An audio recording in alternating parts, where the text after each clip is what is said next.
Hey Stunning Fam, this is Sarah back with another video. Today you will be watching us renovate Tori and Javi's home over the course of 2 years. This was a fixer-upper home and required a lot of work, including painting, renovating hardwood flooring, replacing kitchen counters, renovating bathrooms, and so much more. First, we will show you the before pictures right before they moved in. In part 2 next week, you will get to see before and after pictures of all the renovations and changes. If you want to skip to the renovations, fast forward to 1 minute and 5 seconds. We are a lifestyle channel that features a variety of content from cooking to unboxing to anything that can be a DIY style project. We would really love it if you would like, subscribe, and hit the bell so that you will be notified when we post another video.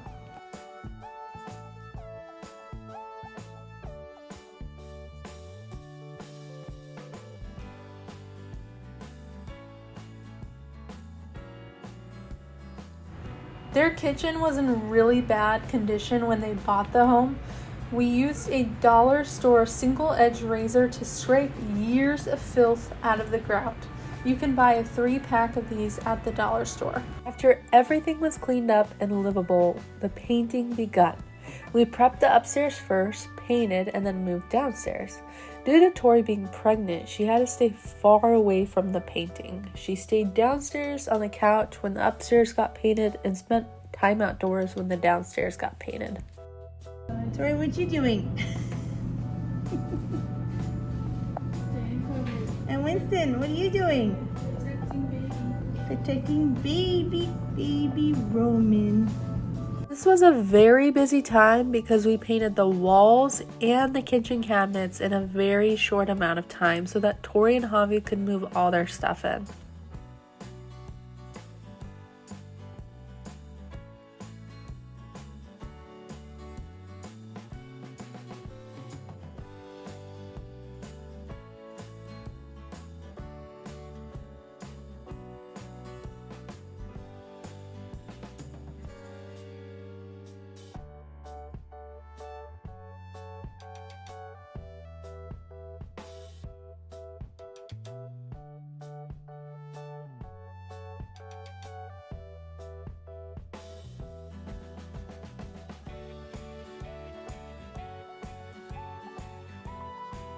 After the painting was completed, Tori and Javi moved all of their stuff in their new home, and it was time to start working on the flooring. They had carpet upstairs in the bedrooms, hardwood flooring downstairs, and tile in the bathrooms. We installed the upstairs flooring a few weeks after they moved in and installed the downstairs flooring a few months after their son was born. For the upstairs, bedrooms, and hallway, we removed the carpet and padding underneath.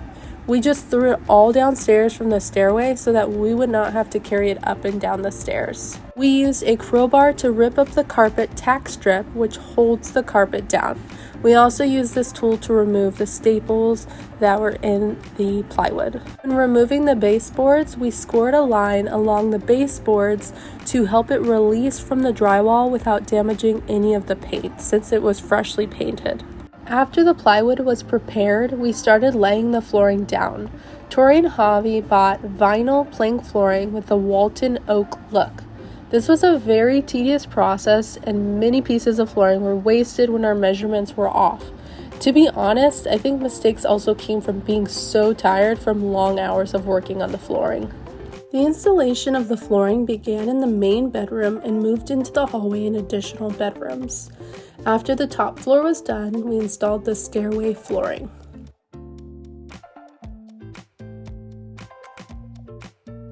We used a heat gun to bend the floor planks and used clamps to make it stay in position. We used liquid nail and the caulking gun to attach the flooring to the stairs, and we used the brad nails to secure them in place.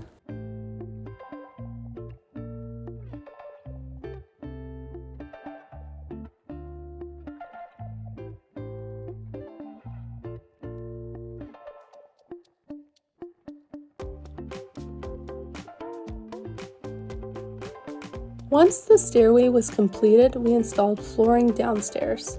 The time between the stairway and the downstairs flooring installation was about 7 months. I was on my maternity leave during this time, but this did not stop us from completing the project. We will also be including final pictures from this video in the following video as well, so look out for that. If you would like to see more of the renovations, we will be posting part 2 next week, which includes installing new kitchen countertops, transforming the pantry into a space for the refrigerator, and replacing the main shower. All of the products that we have used are listed below in the description. We hope that you will all have a good week, and we will see you next time.